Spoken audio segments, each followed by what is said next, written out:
Hello, CNG 256. Welcome to week 7. Uh, don't know what's going on with D2L there. Um, Definitely take a look at other training tools and more. There are some very cheap things out there. You just got to keep your eyes open for them. Keep kind of like scouring the internet just a little bit. This week we take a look at week 7. Doing a little housekeeping before that. If you turn something in late, that's fine. Just realize that if it's past, I will get to grading it as soon as I can. If you have the 0, I'll change that 0. But realize when I put that grade in, it's just to save me time when it gets closer to the end of the semester, that I don't have to go through the whole grade book, um, finding all the spots where I didn't enter a grade and putting in a 0. Really, I just kind of choose the column for the assignment and grade that whole column out, and make sure that's complete.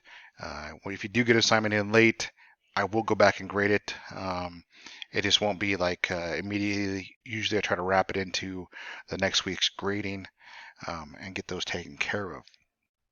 Let's see, this week is chapter 7, setting up your environment. This is kind of where the book really diverges from what we're doing. Um, Feel free to take this on, but don't mess up your current Kali and your DICE image.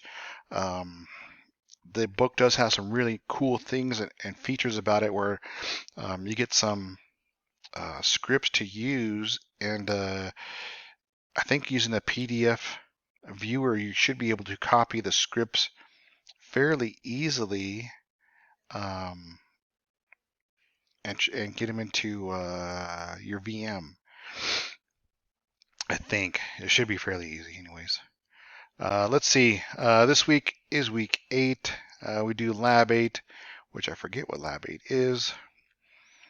Logging in with root privileges. So last week we were looking for, um, at the end of the lab, we were trying to identify.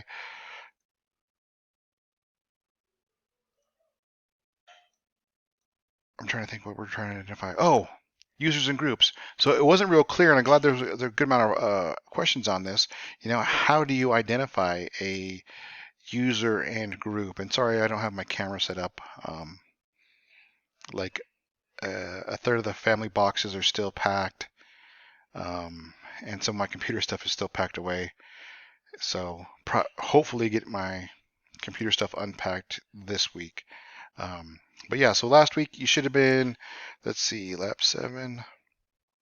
Should have been looking at the um, who's a pseudo user, what group to be banter belong to, identify two other groups, uh, 2 other accounts, and identify the groups they belong with. So you kind of had to um, really investigate the information you're looking at in order to see what groups had power, administrative power.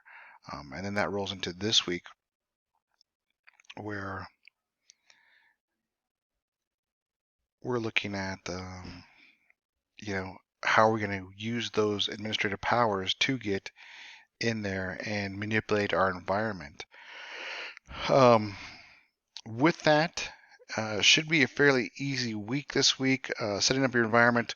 Once again, if you're looking for something to do, I would say take this book from here on out and set up the lab like between the semesters, but really try not to mess up your current environment, because I think in week 10, did I say?